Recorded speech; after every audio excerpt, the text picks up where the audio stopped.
حسن صاحب، بھارتی جارحیت کا منہ توڑ جواب دینے پر پاکستان کی عالمی سطح پر زبردست پذیرائی ہوئی۔ بی بی سی نے تبصرہ کیا کہ بھارت کاری ضرب لگانے میں ناکام رہا، پاکستان نے منہ توڑ جواب دیا۔ الجزیرہ نے پاک فضائیہ کو ان الفاظ میں خراج تحسین پیش کیا کہ تاریخ میں پہلی بار رافیل تباہ ہوئے، جس نے دنیا کو حیران کر دیا۔ یورپ کی ڈیفنس تجزیاتی ویب سائٹ نے انڈیا کی anti aircraft system S-400 کی تباہی کو پاک بھارت جنگ کا سب سے بڑا واقعہ قرار دیا ہے۔ رپورٹ میں کہا گیا کہ یہ انتہائی اہم ایئر بیس پر روسی سسٹم کی تباہی سے بھارتی دفاع کمزور پڑ گیا۔ دی ڈپلومیٹ کے مطابق بھارت کو عسکری کے ساتھ ساتھ سفارتی محاذ پر بھی شکست ہوئی۔ عسکری کے ساتھ ہو گئی تو سفارتی پہ تو ہونی تھی۔ ماڑے نال کون کھلوندا جن جتیاں پئیاں ہوں۔ اور دوسری بات یہ ہے کہ رفیل یہ مختلف طریقے سے اس کو پروناؤنس کیا جا رہا ہے، تو یہ میں فیل کہنے پہ اسرا کیوں؟ اب پوچھو فیل کیوں؟ میں باقی جو بھی اس کا تلفظ ہوگا میں نیرا فیل کیوں؟ چونکہ فیل کہتے ہیں ہاتھی کو، یہ پورس کے ہاتھی ثابت ہوئے ہیں۔ پورس کون تھا وہ بھی تمہیں پتہ ہے جی۔ یہ ان کے جو طیارے شیارے ہیں، یہ دیکھو بات سنو، دنیا کیوں تعریف نہ کرے؟ یہ کہانی اور ہے، یہ کوئی اس طرح کا کنٹرولڈ میڈیا تو نہیں ہے جو میرٹ پہ بات کرنے والے لوگ ہیں۔ ان میں اپنی قسم کی خامیاں ہوں گی، لیکن وہ میچور سویلائزڈ قومیں ہیں، مذاق تھوڑی ہے۔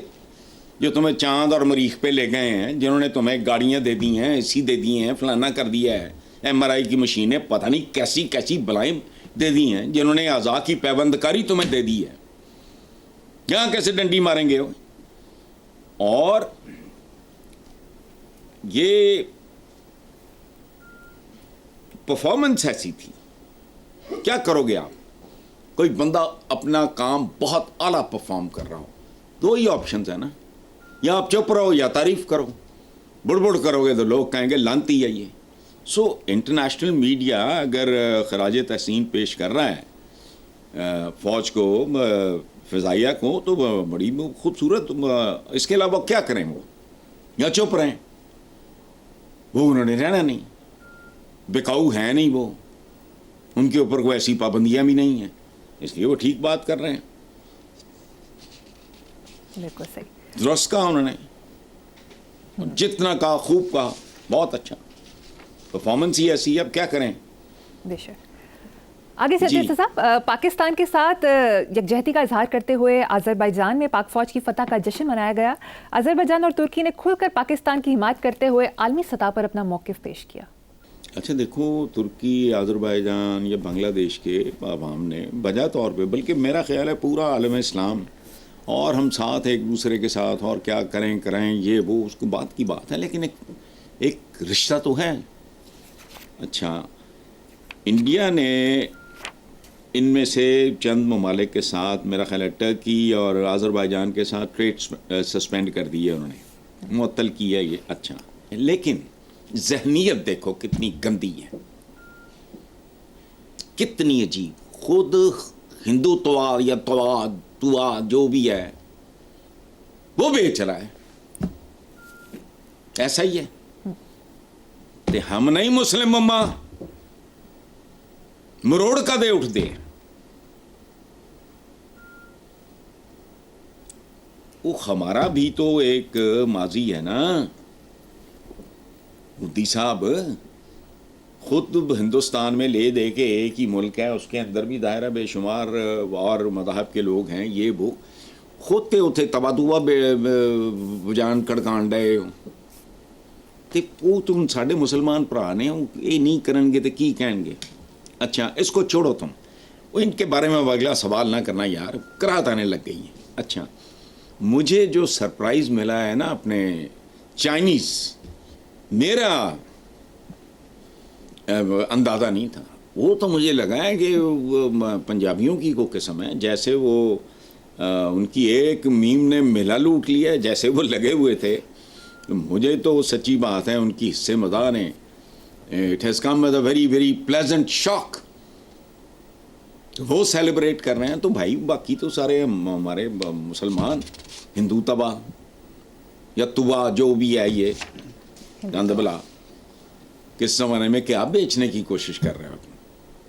جی حسن صاحب آگے چلتے ہیں. چینی اسٹریٹجک ماہر پروفیسر وکٹر ماؤ کا کہنا ہے کہ چین کو پاکستان اور پاکستانی فوج کا شکر گزار ہونا چاہیے جس نے چینی دفاعی ٹیکنالوجی کی دھاک دنیا پر بٹھا دی. پروفیسر وکٹر ماؤ کو چین کا غیر سرکاری ترجمان کہا جاتا ہے. دوسری طرف امریکی ملٹری جریدے دی نیشنل انٹرسٹ کے مطابق پاکستان ایئر فورس نے ابتدائی بھارتی فضائی حملوں کو روک کر غیر معمولی دفاعی صلاحیت ثابت کیا. بھارت پاکستانی فضائیہ کے ساتھ ٹکراؤ میں خود کو برتر نہ سمجھے. پاکستان ایئر فورس نے پوری دنیا کو یہ پیغام پہنچا دیا ہے. بالکل ٹھیک ہے اور یہ بات تو تاریخ کا حصہ ہے. دیکھو چائنا نے ایک بات بڑی مکمل بھرپور چند لفظوں میں کہ پاکستان چین کا اسرائیل ہے. اب پاکستان کو بھی اس کی لاج پتہ کیسے رکھنی چاہیے. اپنے بچوں پہ فوکس کرو. سائنس اور ٹیکنالوجی یاد رکھنا بہادری کی ڈیفینیشن چینج ہو چکی ہے. جو ہوتی تھے جب گھوڑے ارے وہ امیر تیمور ایک ہاتھ میں تلوار دوسرے میں کلہاڑا اور یہ اور وہ جنگ دو بدو. اب تو دنیا تبدیل ہو گئی ہے بھائی. ایک معذور سا بندہ یوں کر کے یا پتہ نہیں آواز کے ساتھ وہ کمانڈ دے تو کہانی ختم ہو جاتی ہے ساری. اب روایتی قسم کی جو ہے نا بہادری دلیری وغیرہ اس کی ڈیفینیشن جو ہے وہ اگر مر نہیں چکی تو تبدیل ہو چکی ہے. اب جو جتنا یہاں سے تگڑا ہوگا وہ اتنا ہی بڑا فاتح ہوگا. تو خدا کے لیے یہ ہمارے نیم خاندہ سے ہیں. میں نے بٹن دبایا تو میں نے فلانا تو میں نے گھر میں بیٹھ کے ڈیزائننگ کی جنگ کی. اس طرح کی نہ مارو بانگیاں. سائنس اور ٹیکنالوجی قرآنک وزڈم ہے. علم حاصل کرو چاہے چین جانا پڑے. آج پہنچے ہو نا چین. یہ ہوتا ہے ویژن. اچھا رب زدنی علما وہ کیڑا علم ہوئے. یہ ہمارے ہاں بڑا ظلم ہوا ہے. لوگوں کو ذہنی طور پہ نا معاف کر دیا گیا ہے. یہ دینی علوم یہ دنیاوی علوم اور دنیا کی دی ہے بھائی. جدہ دین ہے وہ دی دنیا. اس لیے پاکستان کی جو بھی ہے حکمران اگر ان کو اللہ توفیق دے عقل دے یہ بہت سی چیزوں کو بہت سی باتوں کو ری وزٹ کریں ری ڈیفائن کریں. ادروائز دیکھو بہادری کی ڈیفینیشن اب اور ہے. دلیری اور چیز ہو گئی.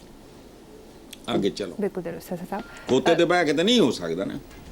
حسن صاحب وفاقی وزیر ریلوے حنیف عباسی نے کہا ہے کہ ہمارے بہادر افواج نے سندور کو تندور بنا دیا ہے. جبکہ پاک بھارت کشیدگی کی شدت کے دوران پاکستان میں موجود معروف امریکی ولاگر جو بنسکی نے کہا کہ حیرت کی بات یہ ہے کہ پاکستانی عوام اس کشیدہ صورتحال میں بھی بے فکر نظر آ رہے ہیں. ہر کوئی اپنی زندگی معمول کے مطابق گزار رہا ہے. دکانیں کھلی ہیں اور بچے اسکول جا رہے ہیں. دیکھو یہ چونکہ ہمارے مزاج اور ہمارے رویوں سے واقف ظاہر نہیں ہے اس لیے انہوں نے یہ بات کی.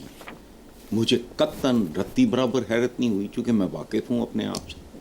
ہم کون سے لوگ ہیں ٹریڈیشنلی دیکھو ایک زمانے میں پنجابی میں لاہوریوں میں تھا ایک عام 13 دروازے 12 دروازے سے 13 میلے گھر جاواں میں کیڑے ویلے. یہ تو شغل میلہ ہے ان کے لیے. یہ ان کے لیے کوئی پرابلم ہوگا جنگ ادھر تو بس شروع ہو جاتا اگر کام تو اس سے بڑی حیرت ہوتی. لیکن ہم منتشر لوگ تھے. ایک جھٹکے نے کیسے اکٹھا کر دیا ایک جگہ. وہ پریکٹسنگ مسلم کو دوبارہ یا چلو اس کو سادہ طریقے سے بیان کرو. میں نماز پڑھ رہا ہوں لیکن میں ملاوٹ کرتا ہوں. وہ تو کون ہے؟ حضور کے پڑھ کے مجھے یاد کرانا. کل کے پروگرام میں ایک کتاب آپ کو چھوٹی سی دکھاؤں گا. ہمارے دوست ارشاد آرمی کتاب نہیں کہنا چاہیے وہ بس انہوں نے کمپائل کیا ہے حضور کے فرامین کو. اتنی چھوٹی سی بہت خوبصورت کتاب. قدم قدم پہ نفی ہو رہی ہے. حضور کا فرمان ہے جو کم تولتا ہے وہ ہم میں سے نہیں ہے. جو جھوٹ بولتا ہے وہ ہم میں سے نہیں ہے. جو ملاوٹ کرتا ہے وہ ہم میں سے نہیں ہے. وہ اندازہ لگاؤ.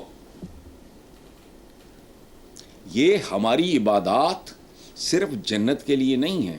اس دنیا کو جنت میں تبدیل کرنے کے لیے.